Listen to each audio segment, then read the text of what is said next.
How often do you think about the Oscars? About how many Oscar winning films there are and how many you've seen? Yeah, there's a few famous Oscar winning films that we've all seen, The Godfather and Lord of the Rings and Titanic, I'm King of the World, all that stuff. But the Oscars have been running since 1927. There are currently over 1,000 films, feature length films, which have won an Oscar. How many have you seen? I did the numbers for myself. It's not many, and I consider myself quite a movie buff. So here then is the premise of this podcast. Every episode, I and a rotating cast of two guests will randomly select one of the 1,000 films that have won an Oscar, watch it, and talk about it, with the only requirement being that one of the three people on each episode has to have never seen the movie before we talk about it. That will get difficult with Star Wars. Please note that our coverage of a movie does not constitute an endorsement of it. My least favorite movie of 2016, David Ayer's Suicide Squad, won an Oscar for Best Makeup, while my favorite movie of 2016, The Handmaiden, wasn't even nominated for anything.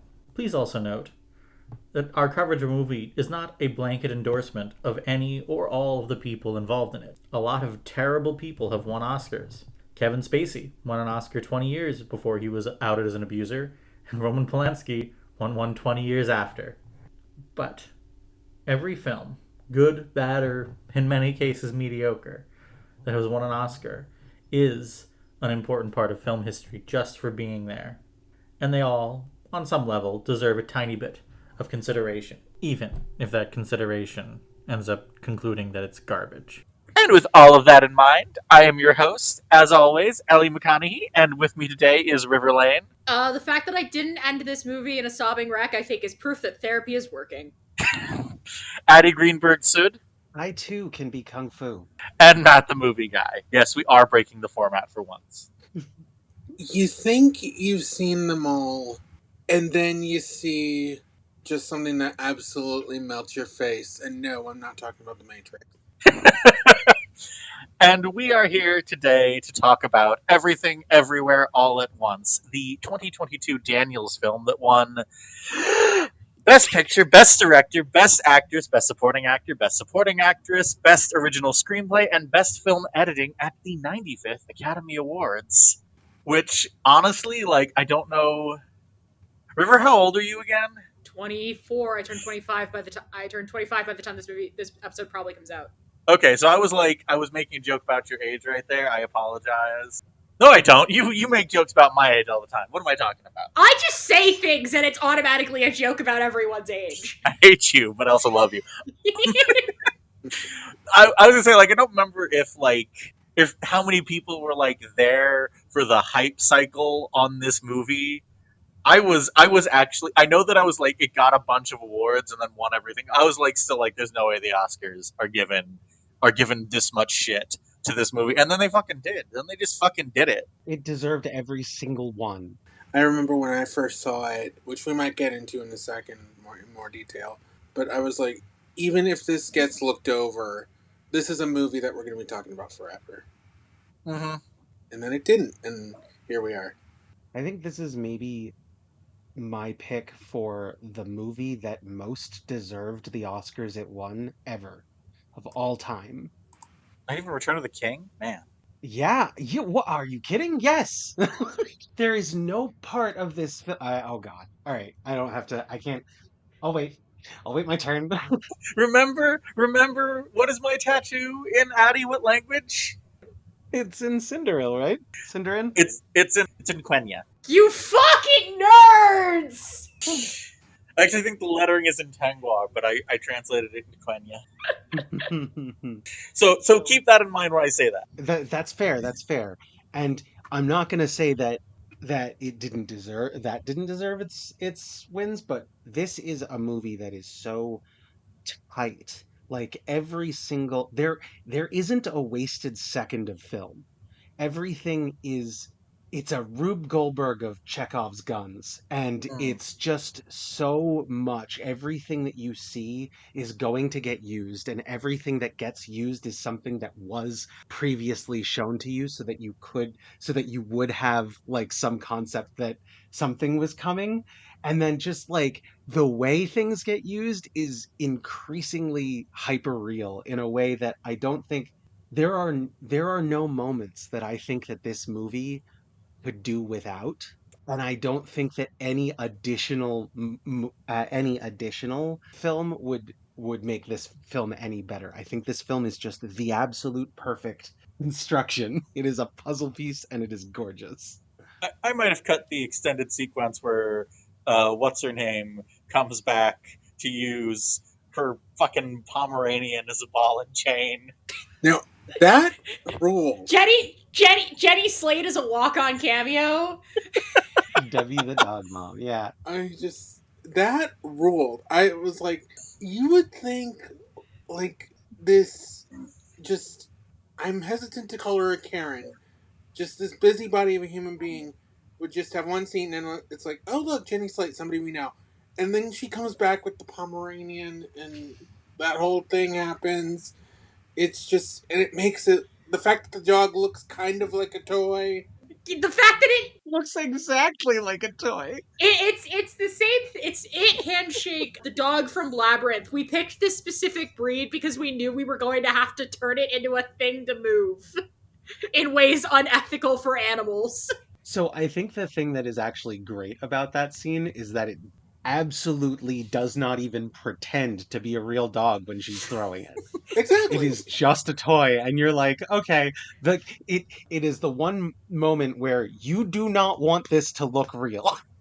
So I will say I agree with you that it is probably, I don't know, I didn't name it my best film of 2022, but my best film of 2022 is a no budget horror film with We're all going to the World's Fair. Don't avoid the title, Ellie. We know who you are as people. we're all going to the World's Fair. I will not apologize for that, and I will not explain myself. But that movie is never winning any Oscars. Let's get real with ourselves as human beings. TV Glow should have gotten at least some production noms. Yeah, seconded. We're already veering off topic. No, I'm finishing my point before we veer off topic this time, River. Uh, uh, I live, as you all know, I live just outside of New York City, and what that usually often means for movies like this is people talk about, oh, I got hit by the hype cycle. When you get to see movies when they first hit New York City, you get to be part of the hype cycle. You get to be like, no man, you gotta fucking see this movie. And I was, Yeah. no man, you gotta fucking see this movie about this movie. I think the funniest part to me was that I was told, no, you gotta fucking see this movie, a bunch of times by a bunch of people, and often that has a negative effect on how I perceive the film. Yeah, that's fair. This exceeded my heightened expectations, and that is not something that happens very often. Here's the thing. I'm in a similar boat with you, Addie. But once I realized these guys made Swiss Army Man with Daniel Radcliffe and Paul Dano, Rad Picture, check that out after you're done with this. I was like, I'm sorry. Those guys who made the movie with the farting corpse made another movie? Like, I need to check this out now. It is for those of you who don't know in both the audience and in the episode, Swiss Army Man is Castaway if Wilson was a corpse. It's when Dan Radcliffe started to get weird, and we're all better for it. Started? Mm-hmm. I thought he'd been weird on stage before that. I think Daniel Radcliffe hit the same spot that like Robert Pattinson did, where he's like, okay, I was in my franchise, I've got all the fucking money I need for my life. He basically turns into like Danny DeVito in that one episode of Always Sunny, like I'm gonna get real weird with it. Elijah Wood did the same thing. Yeah. George Clooney was before them all, where he's just at some point in his career, he was like, you know what? I'm tired of being pretty for just pretty's sake. I'm gonna be weird now. Everything I do has to be fucking weird. Someday we will roll up Michael Clayton, and I'm so excited to talk about that fucking movie. See, I got to watch the hype cycle in real time because I'm the unicorn for this episode. I hadn't seen it prior to this. And you're wondering, Oh my gosh. hey, River, you have a film degree. How the hell did you manage to avoid seeing this movie? Simple. This was in 2022. I was a senior in university, and it was COVID. I was broke. That would do it. So I didn't go to the theater unless I knew it was. First of all, my nearest theater at the time, because like my university was technically on the suburbs of Toronto, so my nearest theater was at least a 20-minute subway right away, and that's assuming I didn't have to go into the city for it. Number two, I didn't go to the movies for anything less than a surefire like hit. Was. But when somebody tells me you're gonna love this fucking movie, how well do I trust those people's opinions? And I wasn't like, Yeah, that's my problem. and I wasn't like tight friends with you guys yet. Aw. So, like, your opinions, if you had given them at the time, I don't know how much merit they would have held. But then I got to watch the Twitter do the, like, full circle about this fucking movie and just said, you know what? I don't want to wade into those waters in the slightest. So I simply didn't. And I watched it win the Oscars, and I was like, neat. Good for it. Love Kei Kwan coming back into the fold. Love this for him. Love this renaissance he's having, even though he's been doing behind the scenes work for some time. I love that he's stepping back into the fold as an actor. Love this. And then I have ADHD and the attention span of a gnat. So when I was like thinking about like watching what movie should I randomly watch on a Thursday night and I don't have anything to do, this movie was not in my Rolodex of like things to possibly watch. So when Ellie said, hey, we're going to do this episode, I need someone who's never seen it. And I'm like, well, sure, good enough reason. And here I am. I will say, my end point there was that, as a result, I saw this movie several times in theaters as I dragged various people out to see it. I do start to feel its length a little bit in the third act. When during the extended stairway fight with Joy, I feel like it goes on a little long. I might have found a way to cut that down a little bit, but that's me. For me, this movie takes a hot minute to get going. Mhm. I am not in its battle rhythm until about the fanny pack fight. God. And even then, I was still on the fence about whether or not this was just going to be, this is a good and like well-made movie, but it's not for me. And like, this is gonna, I was never at a point where this movie was gonna rock my shit. I was basically teetering on the edge of like, this movie is good and competently made and I enjoyed it, or this movie is good and competently made, I don't know if I completely vibe with it. And I think I ended up somewhere where, for me, I get more out of this movie when I watch it as a movie about Evelyn and Wayman's relationship of refalling in love with your spouse after the grinds of capitalism have gotten to you and decades of marriage and a 20-year-old child have gotten to you, than I do as a story about Joy and Evelyn and Joy going across the multiverse to find a version of her mother that would understand her. Because So it's the thing about the multiverse stuff is it's very easy to read it as metaphorical.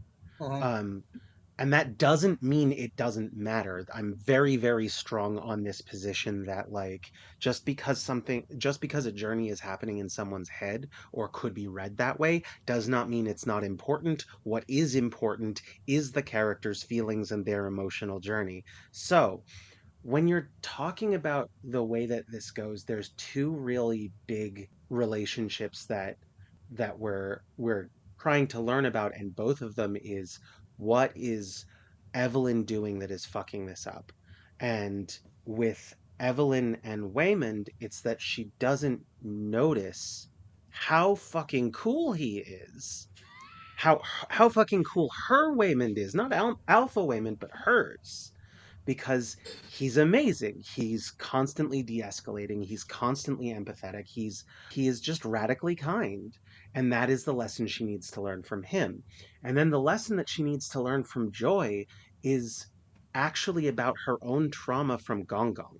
Exactly. When you go into that side of the story, because I viewed it as a big, especially this time around, I viewed it as a big story about Evelyn, about her just trying to figure herself out.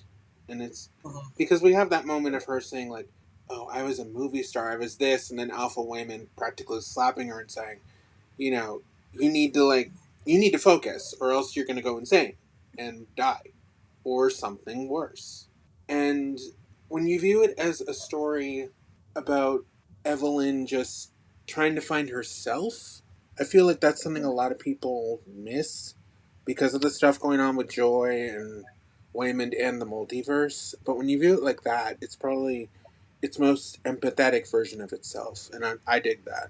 Yeah, and I'm not saying that like my split typography is like, you know, a bug in this movie. Like this is fully a me understanding thing. Like I joked at the beginning, the fact that I don't feel the Joy and Evelyn thing so much is purely because I have a decent relationship with my mother and I think that the therapy is working.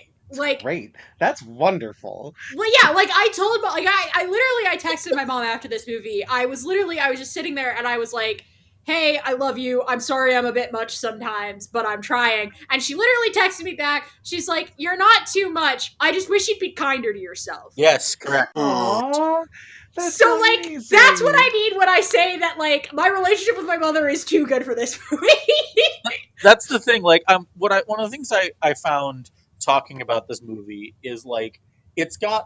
I think we can all agree that it has a lot of stuff going on. It's got a lot of threads, it's got a lot of themes, it's got a lot of characters, and I mean, it had two Best Supporting Actress nominations. We'll get to that. I will get to it, but it sort of winds up acting like kind of a Rosetta Stone for you, the viewer, which I think is the sign of a good movie. And I think it's kind of like one of the reasons why it faced such a particularly weird backlash because it is under the shitpost vibes. It has sometimes like I don't even know how to frame that other than like There's an entire combat sequence where we're trying to avoid a guy staking an IRS award that looks like a butt plug up his ass so that he can yeah, jump into a different reality to learn how to fight better. yeah, like it's a movie that has honestly my second favorite fake out fake credits in history. Yeah. Control still has the best one. No, I will not elaborate. there. But that's it is an achingly sincere movie underneath all of that. Yeah. And like that's gonna rub a lot of people the wrong way, but also as a Rosetta Stone, if you're one of those people who like reflexively hates something because everyone loves it, one, you're boring. Just if you're listening and that's the kind of person you are, you're boring. Have your own opinion. Stop being boring. Two, this movie's gonna drive you up the fucking wall. And for the record, my particular Rorschach text is yeah, I extremely relate to Joy, and man, Becky's a fucking champ. Becky's a fucking champ, man. Yeah. Oh my God. And I think that like the way that this movie is most sincere is of course the universe that everyone loves, the Rock universe. Hell yes. As someone with Asian family, I also very, very much identify with Joy. I also, though, identify with Evelyn in a bunch of ways, and Waymond. So, like, Mhm. because, like, so one of the frustrating things for me about my life is that I am constantly doing this de-escalation, trying to keep everyone around me happy. And I've had friends and whatever go, why are you being such a pushover? And I'm like, I'm not. I'm making sure that everyone gets something that they want, right? Like I'm trying to protect us all. And this is how I fight. And not being understood on that, or not understanding why more people don't do that, like that scene at the end where he's just going, when we don't know what's going on, it's more important that we be kind, not less. And I'm just like, yeah, that's how I feel all the time. I mean, I'm sure it escaped, and I'm sure it didn't escape anyone that the googly eyes are the inverse of the everything big, Yes. Oh my God. but they're also very importantly the two halves of a yin yang. Yeah. So I don't think the film. I definitely don't think the film is unsympathetic to Joy, and I think that No. very. I'm trying to think of a way to say this that won't like reveal too much about my own like history with parental figures, or guardians, I guess. The emotion of having a a guardian who is so clearly just like unwilling to try to meet you halfway, but still being, no matter how much they fuck it up with you, just like desperate to make to get to them, is one that I very rarely see. You know, because Evelyn at the beginning of the film is not like abusive to Joy. She's just kind of like shit. You know? Yeah. Well, well, yeah, she's complicated. It's weird. We see that in the flashbacks, and that's what I kind of like in this movie in particular. Is that it's very easy to paint Evelyn as just absolutely cold, almost evil. But those flashbacks, even outside of the flashbacks, but the flashbacks in particular, just color her in and realize that she's going through a lot of her own issues, even the ones without Gong Gong.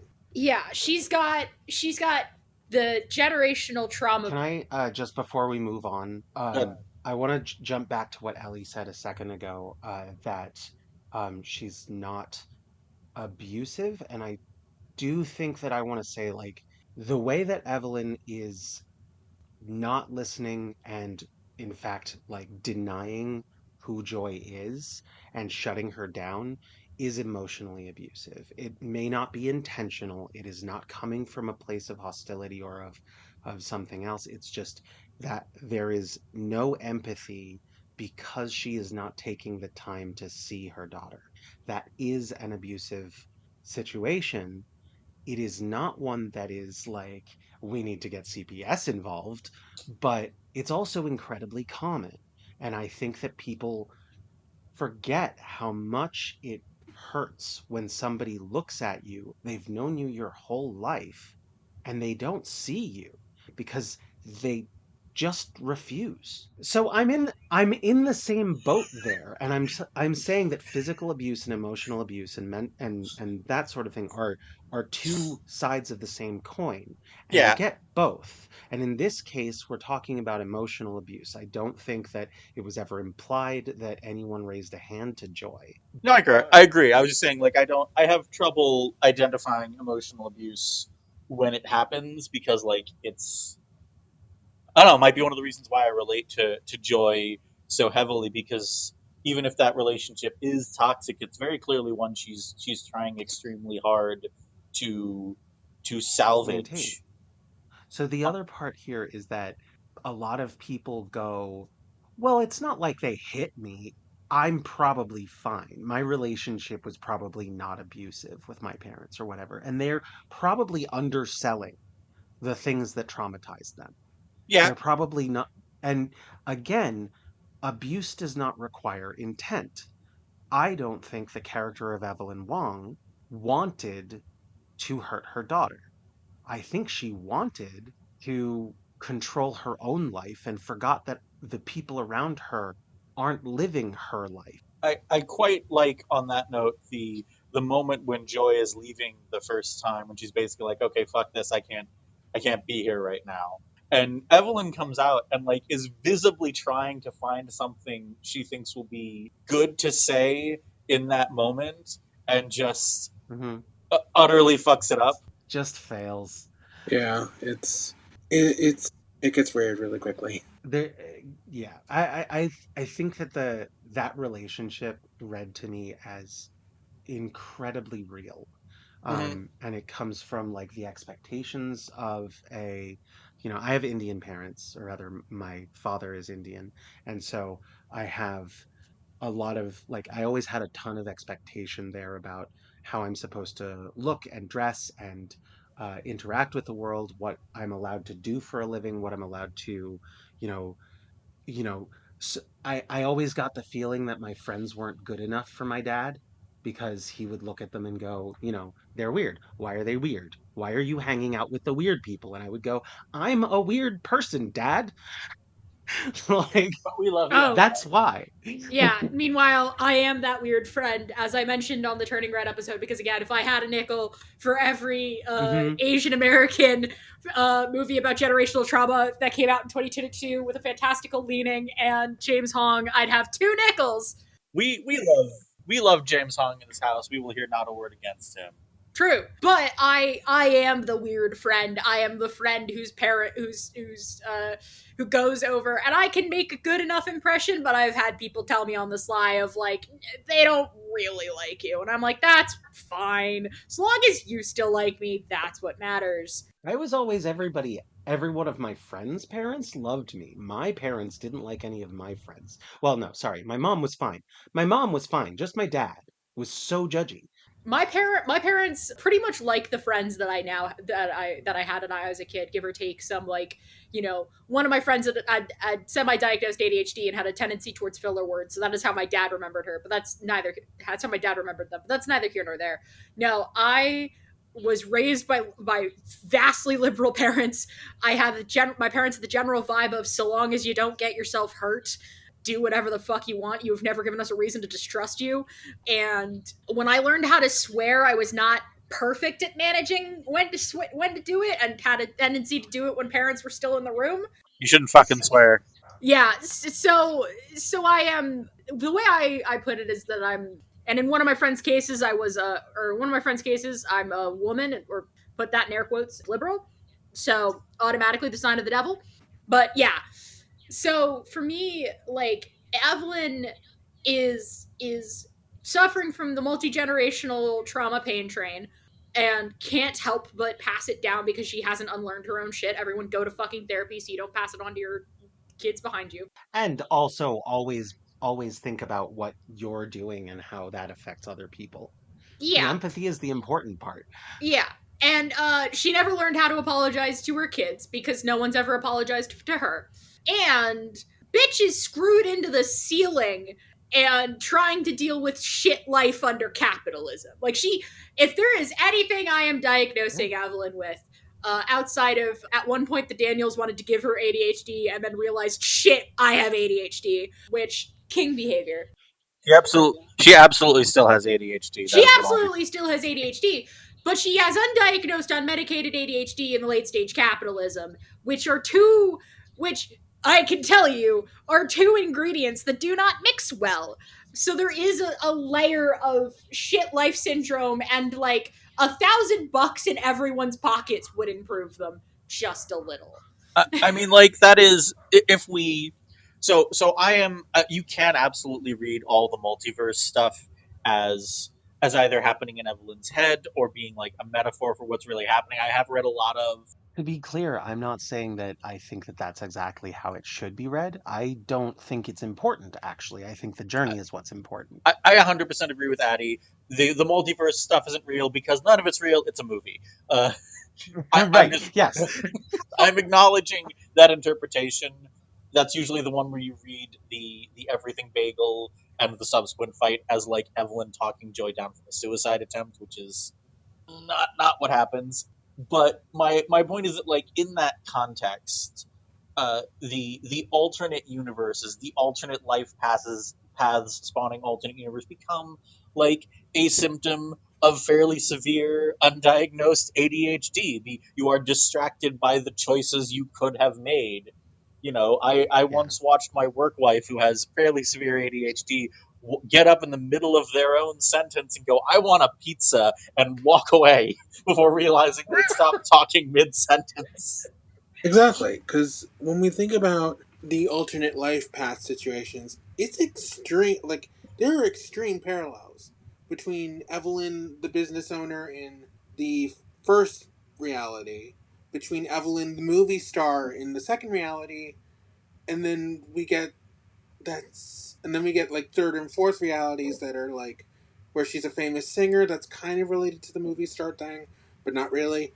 And then we get like the most absurd version that we can depict on Let's talk about hot dog fingers. exactly hot dog fingers, or even the rock, or the drawings, or the pinata, and these are just little glimpses of things. but it's just Who like, else found the hot dog fingers to be to awaken something in them? Just me? Addie, this is a family show. It is absolutely fucking not. Have you heard me talking about what a fuck Katie O'Brien bought, Matt? Um, It's a line, I swear. You can cut that. I know. No. I'm doing a bit back. Second, Addie, you're breaking my heart. Do not. Don't go where I can't follow. But so yeah, so it's like it's the different, decision paralysis, my beloved. It is. It's absolutely decision paralysis. And like, I'm not going to say that I don't relate to Evelyn sitting there in a meeting she knows is important, utterly unable to make her brain focus on it. Yeah, the are you focusing on the road? I am looking out the windshield, and I'm not going to crash. But no, I'm thinking about the Beatles. That's the thing. I get the ADHD read. I understand it. It makes sense to me. But in that moment, I can't help but take that literally, where it's like, if we, if she hadn't been shown Alpha Waymond first, the scene in the elevator with the umbrella, and we had just gotten, she can't focus on the meeting, I would have bought that the ADHD theory a lot easier, as opposed to, we did get the scene in the elevator, and she's just like, okay, what if this parallel Waymond is right? And it's obviously needed for story purposes because it's essentially setting up the weird multiverse thing, but I think that's something that a lot of people just took literally. I mean, like that's sort of the thing. Like I can say, the everything bagel is a metaphor for a suicide attempt. That doesn't mean in the context of the movie there isn't a giant everything bagel that's going to eat the universe. You know, in the same way that like in Annihilation, to name a movie that I love quite a lot, the you can argue and you'd be right that like the shimmer is a metaphor for grief and trauma. There is still a giant killer bear that like is mutated by the shimmer and will eat your face. Like the metaphor does not mean that the literal version of it doesn't exist. It's just like it creates a connection to you. So because the metaphor of the everything bagel is abstract enough, you can you can get as specific as reading it as a metaphor for a suicide attempt, or the way I did was I read it as it is the ultimate form of the nihilistic depression that joy has. Yep. And so this is Michelle trying to rescue, sorry, Michelle. Wow. This is Evelyn trying to rescue her daughter, trying to pull her back from this nihilistic, everything sucks and I just want to disappear. There doesn't have to be an actual attempt. Watching somebody go that road, I've gone that road a couple times myself. Watching somebody go that road is hard. And trying to be like, I don't want you to close up and disappear. I don't want you to pull away from life. I want you to be here with me in our world. Exactly. And And that's why I feel like Evelyn's still too stuck in her own way, because she has this whole almost side plot of the movie just saying, like, this thing's taking over my daughter. We have to get it out. It's taking your soul. They have this whole actually quite beautiful scene of just like, And when you look at a person who's been taken over by depression, and it feels like a different part of them, a different person that you're talking to. All of the joy is sucked out of the room into a bagel. Evelyn, bagel. If I had a nickel for every movie that had a bagel as a integral part of its multiverse, I'd have two nickels. What was the other one? Across the Spider Verse, Oh yeah, Oh my god, you're right. where they revealed that the Spot was the guy who got hit with the bagel in the first movie. that's one of the also eligible for this podcast. That's one of the Yeah, things that I like. Oh wait, no, Into the Spider Verse is eligible. Cross is not. it's still beloved. Still beloved. That's one of the things that I like about the final fight ish seen, like, I feel like a lot of movies about depression, especially movies that metaphorize depression or grief or trauma, they kind of wind up in a spot where, well, you just have to punch your grief or trauma into submission. And that's not what it takes here. Right. And that's one of the things that I liked about it. Like, as much as we're, to use a recent example, I liked Thunderbolts more than I was expecting to. Yeah. But like punching your trauma into submission is kind of like, it's a weak ending. It's weak. Not usually how it works. Yeah. Whereas I like that Joy has to be the one who makes the choice to come back. They don't pull her out. They let her go, and she has to choose to come back. Yeah. Because that's how it actually works. I think that's my favorite part about this film. And the other, like, there's all of these different moving pieces that they set up beautifully, and it is radical empathy that actually rescues one against radical nihilism. And then at the end, the person who is suffering has to make a step back too. They have to take, they have to do the work of trying to rescue themselves. They have to at least try. I mean, Evelyn keeps saying throughout the piece, if we remember correctly, she keeps saying, I have to find my joy. I have to find my joy. I have Yes. to bring back my Yeah. joy. And Hmm. it's like, it's what she's basically saying her entire arc, even though literally she's talking about her daughter, but it's just like, she essentially has to figure herself out, even if to essentially save her daughter. I mean, she also has to realize that it's not just her joy, Yeah. right? It's Joy's joy. Helga Pataki is joy. But also, like, I think that one of the things I think Matt's the only one that caught that. you caught it. I caught it. I was just like, yeah. Is it a Hey Arnold joke? Yeah. It is a Hey Arnold joke. Thank you. I've seen like 1 or 2 episodes of Hey I, Arnold. I've seen like 30 seconds of it, so I caught the two mispronounced that I caught that it was a reference to something. I'm sorry.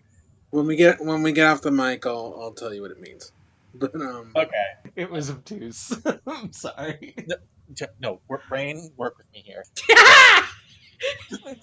Look, I mirror phrases, River. You know this about me. Yeah, but I always feel a success when it's one of mine.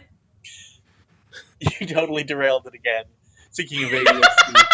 Okay, so the googly eye and the everything bagel being opposites, but also being the two components of the yin yang. Like, I feel like what struck me about it on this rewatch is like, she can't just have radical empathy. There has to be a part of her that acknowledges, like, yeah, the universe is gonna make you feel like a tiny insignificant piece of shit, but you have to acknowledge that part of it all without rejecting it, but also without despairing because of it. You need the bagel and the googly eye. You need both halves of the You yin need the yang. rock to chase you sometimes. You need the rock to chase you sometimes. And you gotta acknowledge the entirety of the sentence is the universe does not care, so why the hell not? Exactly. Yeah. and even to take it in an even more positive direction, we can even see the googly eye when she does sort of use it as a third eye Absolutely. Yeah. in the theological sense. We've heard throughout the movie that she's basically the screw up Evelyn. This version of Evelyn is the screw up. So when we finally see her use the googly eye as the third eye, I feel like she's finally accepting, I screwed up. I'm a screw up. This is okay, but I know what I need to do now. I think the thing about that is that she's a screw up in such an ordinary way. Everybody has like the things that they didn't do, the life paths that they could have done, and she just has an awful lot of those. It's not hard to read Evelyn as a fairly like, she's normal, but she's normal successful, right? Like she has a business with a home in America as a like with a daughter who's not completely a psychopath. Well, okay, maybe Jobu is, but like, there's a certain amount of this is normal success. This is what like the 70th percentile of humans, the best that they get Yes, is essentially this. that's true, but and it probably makes her the perfect movie character to give her traits like this. But she's not successful in the way she wants to be. Because even Mhm. when she sees herself as the movie star, as the singer, as even the chef, where it's like she's just this hyper, like this awesome version of herself. Like the movie star version, I know I keep coming back to that, but is pretty cool. I mean, it is the one where they get to do an extended Wong Kar Wai Yeah. reference. Yeah, I was gonna say, having finally actually seen, I would have loved doing laundry and taxes with you in context. Yeah, that sure as fuck is what bits I've seen from in the mood for love. Oh, 1000. That sure do be the stylings. I'm personally, I think that line in that scene in particular got them the screenplay Oscar. That was Oh, 1,000%. Absolutely. that was Yeah. so good. I think one of my favorite things after that was all of the memes that were like, in another life, I would have really enjoyed doing roulettes and and and tens dungeons with you. Like, But if you're a Final Fantasy 14 player. Nerd. Nerd. but I think Yeah, maybe a little bit. But I think the other important thing is that's not the whole line, because the whole line is, so even though you have broken my heart yet again, I wanted to say in another life I would have really liked just doing laundry and taxes with you. Exactly. It's a life where she's happy, but Wayman's upset. It's a life where both of them are successful, but it's still a life where they are separated. I don't think she's happy in that life. I don't think so either, but I didn't They're successful. Yeah, they're successful, but to like, it's not Waymond is unhappy and she is. Yeah. It's they're both unhappy. They have success. They have a wildly different universe, but I don't think either of them are very happy about it. okay, let me rephrase. She thinks she's happy, and Wayman is absolutely upset. Yeah. Yeah. And so, like, brain, work with me here. The thing, like, you see that out of context so many times, and I think the context of it is what matters, Mm-hmm.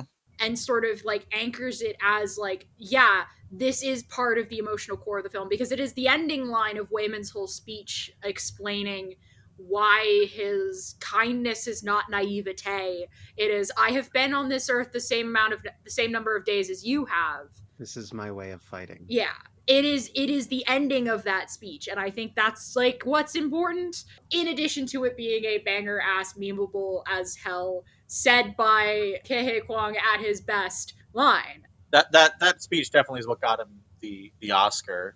Yeah. Yeah. And like the thing that I like about that line, and the thing that I like about their relationship in this movie is, my favorite romance movie of the or my one of my top two favorite romance movies. I don't think anyone besides maybe Matt here has seen Decision to Leave.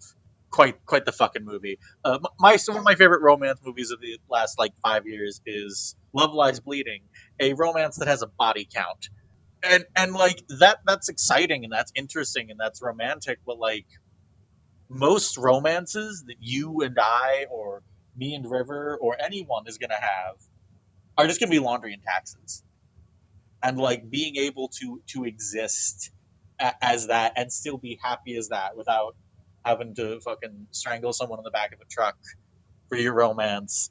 I think that movies don't engage with that often enough. I like that this movie is like, no, there is joy in doing in laundry and taxes with you. Yeah, I think that's why Yeah. people like Bonnie and Clyde so much, because it's the fantasy of that. But just it's a movie that takes a lot of different roads and does them really well. And I think for me, the whole divorce subplot, I will briefly play this card. My parents were never divorced, but they did spend a vast majority of my childhood separated, in that they were living in separate places, and while my dad was still heavily involved in my life, it was a whole fucking thing. Anyway, point is that when summer before my senior year of college, they got back together. And I once asked my mom, while my father was still at work, I was like, so why is dad moving back in? And she said, we had finally reconciled enough that it was that or divorce. And, I don't want. You're going off to college soon, and I don't want to be alone. And being with him is better than being alone. And I think, to some extent, that's why, like, why the I get more out of this movie as a Wayman and Evelyn refall in love after being crushed by capitalism and the practicalities of existing in America movie. Because for me, I'm like, oh, okay, now I understand my own mother a little bit more. I mean, I have a similar kind of experience where I've watched as my parents, aged, and they fought constantly, terribly when I was a kid.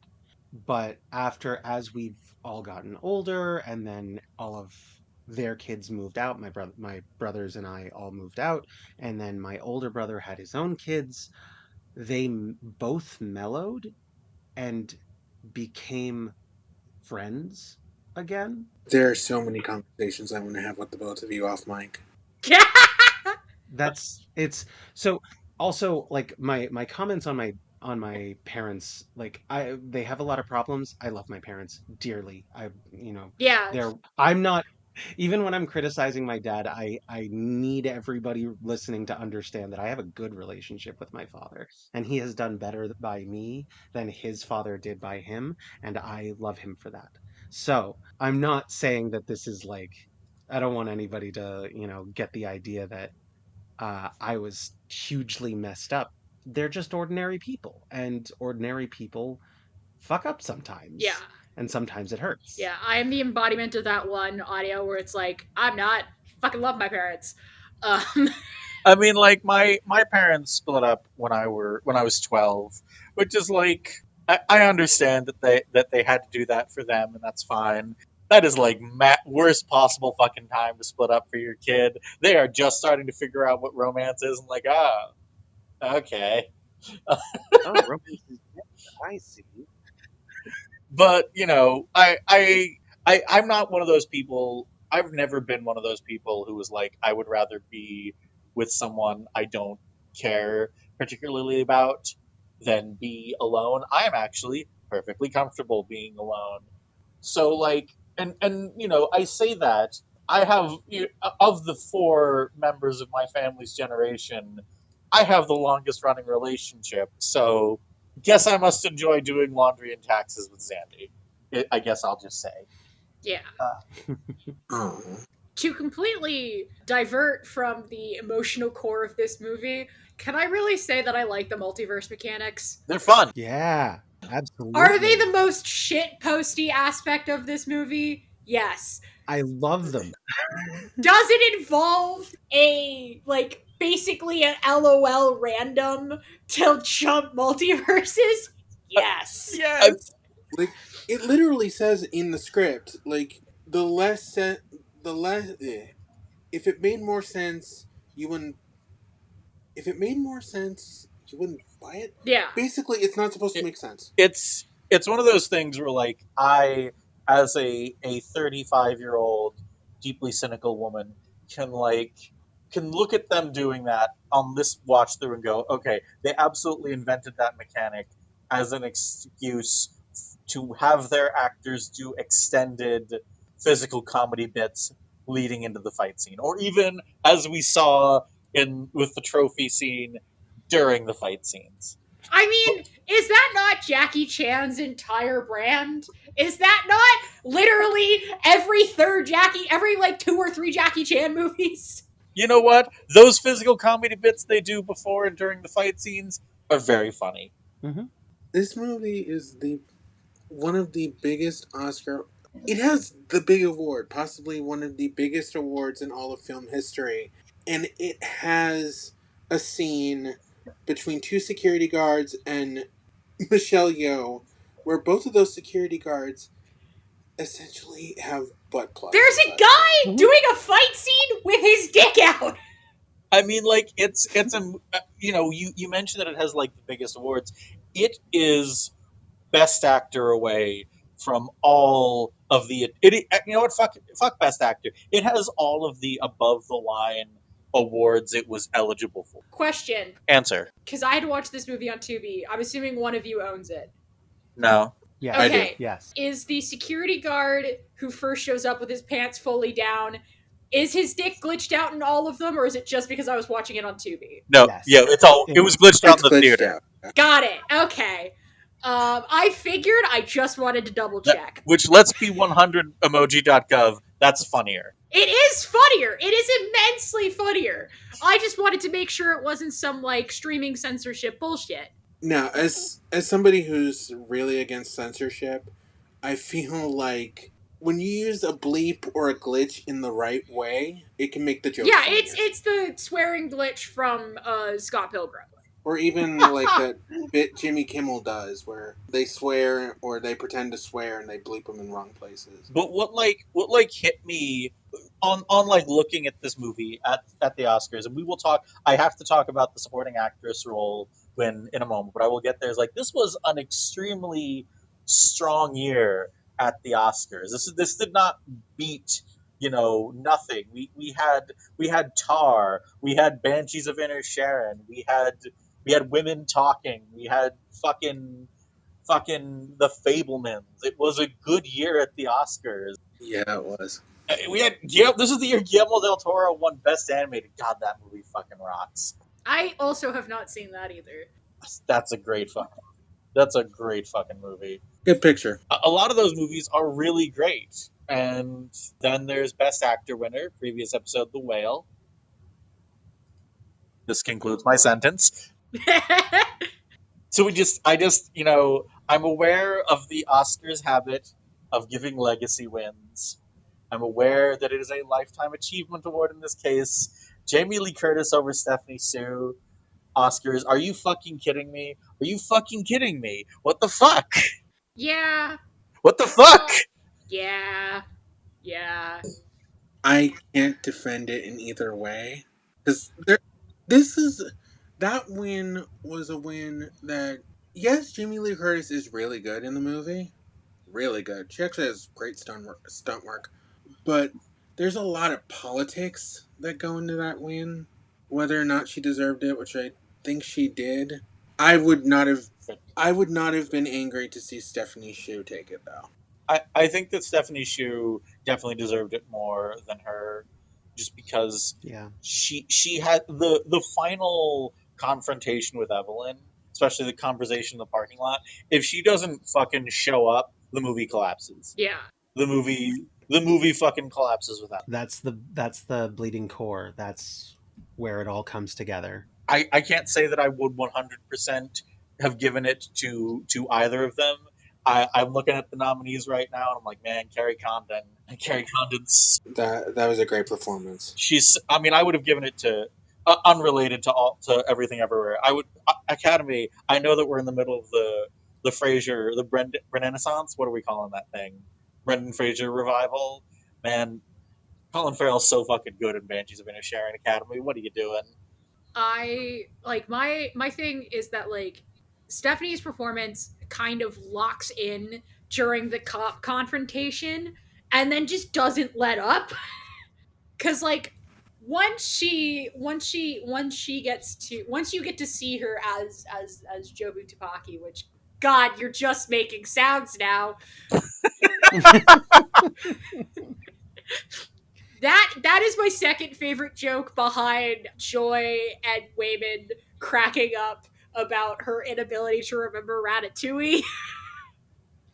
That entire scene in the office where Evelyn, sounding like a maniac, is trying to explain what's going on, and Joy and Wayman get their one obligatory the father daughter against the mother moment that inevitably happens in pretty much every movie like this, but like at least in this one it seems to be in good jest. That's sort of like the thing. Like Stephanie is very much saddled with if I'm being 100 emoji.gov. I don't know why I keep fucking saying that. If I'm being honest, she has some of the more absurd dialogue in the film. Alpha Waymond comes in with exposition, but it's like it's kind of techno babbly, except for the extremely odd story of a girl reference. That happens like multiple times. I don't know. I don't know what they're doing with that. I think they might have just gotten bored. TBH. I think the guy who wrote that song is part of the music team. Looking over its Oscar nominations, I forgot that Mitski did the fucking song for this movie. God, God, Mitski. An incredibly lesbian core movie. Is Mitski gay? Do we know? Never No, but mind. she does make sad girl music. She does make the saddest girl music ever. Anyway, whereas like then Joy comes in, Joe Buchabaki comes in to give the explanation of what her character's actual plan is, but because she's kind of moved away from technobabble, all of her dialogue sounds incredibly absurd. You know, I put everything on it, every Craigslist post, every dog, salts, sesame seeds, that shit. Yeah. You could fuck that up. That shit. The movie is riding on that shit because this is the peril, and she could fuck it up so bad if she doesn't show up, and she shows the fuck up. Yeah, and Yeah. like she has to, there's this beautiful moment happening, and she has to crack in with Evelyn Bagel. So I found the joke, the semi explanation about the story of a girl gag. Yeah, there are custom covers of the song written by the band's lead singer in multiple versions of the universe. It's just a gag. That's so good. That's so good. Apparently, the one in the version where she's a dominatrix starts with "This is the story of a dom." That's so good. That's so good. This is what I mean. Like they just got bored. That's the thing. This movie gets pretty absurd pretty quickly. Everyone absolutely nails it. Yeah, and I do think Jamie Lee Curtis is really excellent in the film. To be clear, and yeah, it's a lifetime achievement award. She's never gonna win for those fucking Halloween movies. Are they still making them? Are they making them again? I can't tell anymore. I think they just finished making them the third time. I think David Gordon Green just finished his trilogy. Yeah, River, I love you with all of my heart and soul. I'm gonna tell you, the David Gordon Green trilogy is like the fifth time. Okay, I don't follow horror; it makes my head hurt. The Halloween franchise, they have about six different movies. They're like, no, we're bringing it back to just being a sequel to the first two. Yeah, I know for a second when I think it was in 2018 when they made the first Halloween, or when he made his first Halloween. There was talk that she might have would get an Oscar nomination for that, and that never happened. That was silly. They were silly for saying it. Was it the first or the? No, you were. I remember them saying that, Matt. I was just saying like that. They were people who were expecting that. Like, I get when people say that Toni Collette should have been nominated for Hereditary. Like, I think you're naive, but I understand where you're coming from. Jamie Lee Curtis is not getting nominated for a Halloween movie. I don't care how good it is, and also the David Gordon Green movie isn't that good. Hot take. I think for me, Jamie Lee Curtis's performance, I think, is strongest when, like, yes, the hot dog finger universe is absurd, but that is that is a solid performance with its absurdity. But I think, moreover, it's the scene outside of the laundromat at the party where she's like sitting out on the bench, and Evelyn asks, what did my husband tell you? And she's like, oh, he told me what you were going through. And it's, us heartless bitches make the world go round. And that's sort of part of Evelyn's snap into place of like, no, that can't be right. Jamie Lee Curtis is essentially a plot device in this movie. Was it what was she playing with her feet? Was it Claire de Lune? Something like It was, that. yes. Yeah, it was Claire de Lune. That was sort of a recurring motif. Delightful. I think I stand by my assessment that Jamie Lee Curtis in this movie kind of did a plot device. I think my favorite part of the playing piano with her feet was that at first there was kind of a plausible some of the notes that she's hitting with her feet are actually in the song, and then later it's just mash mash. I'm just like, this is perfect. This is exactly what I wanted to happen. That's sort of like the thing that I was going to say. Like I mentioned that the film is like halfway between like an achingly sincere drama and a shitpost. Yes. And like part of what I think makes it work is that sincerity, because like it doesn't break kayfabe, which I don't know. Yeah. I don't know if that's how that word's pronounced. No, that is how kayfabe is pronounced. But yeah, you're absolutely right. There is a certain amount of the movie must accept this part of itself, and then it can do whatever it wants, but it can't ever forget that it's real, even if it's so stupid. If I'd got like if it gotten cynical or ironic or like been winking to the audience too much about how absurd it is, it would become utterly insufferable. Exactly. Like it just commits to the bit so beautifully. Like in the laundromat in the hot dog universe, with the movie they're watching on TV, the actors have the hot dog fingers. Hmm. Yeah. Like, and nobody points that out.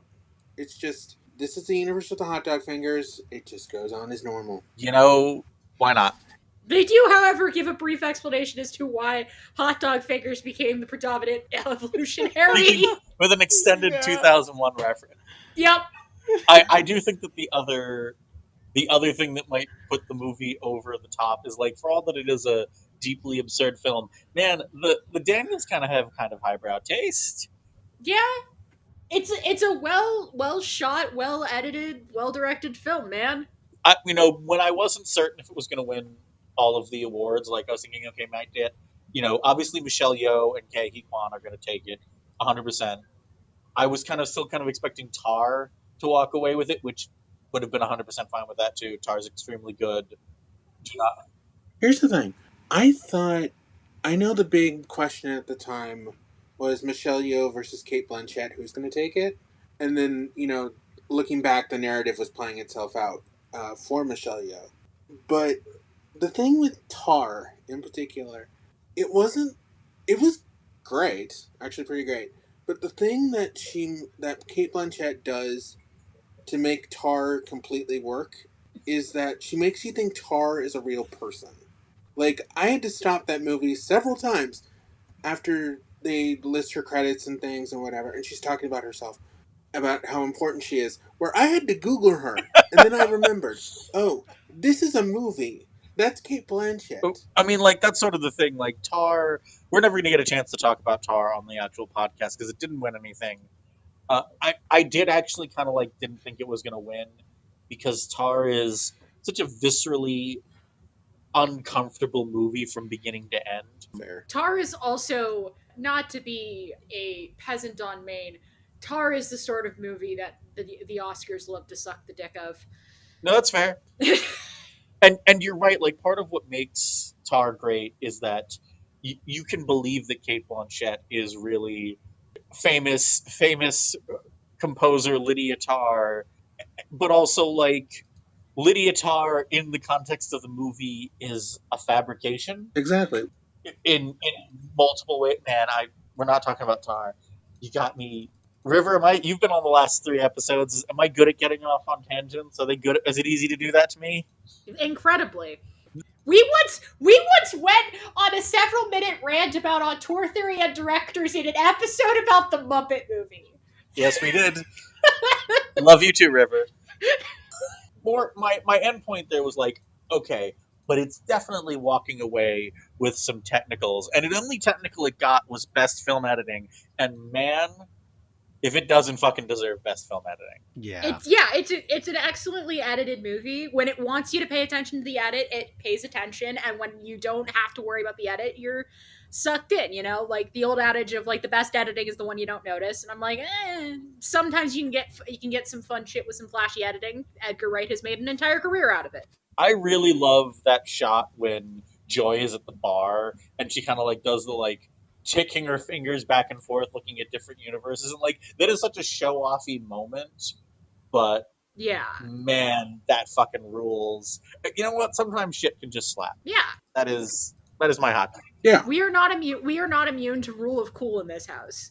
We are slightly harder to convince with rule of cool, but we are not immune to it. We are not. Katie Kwan's really good in this movie. He's so good. She's so good. They're all great. The Rakakuni universe is the dumbest fucking joke, but I keep thinking about it. It's such a good I joke. love it. I love it so much. I can't not. I'm in. That's what I want. And the Randy Newman raccoon, just the icing on the cake. It's such a good bit, and you keep expecting, like, okay, they're not going to keep this going. Oh, they just keep it fucking going. I will say, Ellie, in the continuing adventures of Hell is So Hot for Ryan Murphy, the guy playing the chef in that scene is an ex-cast member of Glee. Hell is so hot, Ryan Murphy. We're not talking about the next episode of your podcast that I'm on. We're talking about Ryan Murphy. Not really. I will be talking about him, and you can't stop me. Yes, you can stop me. No, I can't. We know this. Anyway. We are so far off topic that I think I'm going to ask people for their final thoughts. Addie, Yes. your final thoughts, my dear. I think that this I'm gonna go ahead and say it again. I think this is the first movie that I have ever watched that has earned an Oscar that I thought there was no universe in which something of this caliber shouldn't be awarded an Oscar. Like there's it's just a tour de force. I'm a huge fan of stories that are m- a lot of moving parts that all come together, Mm-hmm. and this is a rapidly like expanding sequence of different moving parts that are moving around other moving parts that are in their own sets of moving parts, and they all slot together into like five different totally like mutually important and satisfying, maybe not five, but I think there's at least three different relationships that I think are resolved absolutely beautifully, are all related to the core thesis and are all related to the main character's journey, and I think it's some of the best storytelling I've ever seen in film. Matt, you got any final thoughts you want to share? I This is a movie when I first saw it, even now, even several years later, that made me rethink the concept of movies in the best way. It just it melts your face in a way that I haven't felt since The Matrix. You know what I mean? Like it's one of those where yes, it has all the accolades and the Oscars and everyone seems to love it, but it's one of those things where when the smallest of hype dies, once that dies down in 20, 30, 40, 50 years from now, we're still going to look at this in some way and just think this absolutely rocks. And there's no universe in which this movie doesn't rock. And I think it's probably the best a movie can be. I don't know. In the Rakakuni universes, the raccoons controlling the Daniels aren't very good at directing. No one else got me. Rivers got me. In the Rakakuni universe, the raccoons controlling the Daniels actually made them Michelin star level Chefs. chefs. Yeah, and they run a fusion restaurant in New York that gets rave reviews and has a 6-week waiting list. Let's say River. The fusion restaurant in New York is causing me to have a stroke. River, you have any final thoughts you want to share? I'm glad I'm in the universe where this movie exists, and I'm also glad I'm in the universe with you guys. I will say that in another life, I would have really liked recording podcasts and playing D&D with y'all. Teehee. Addie, do you have anything you'd like to plug?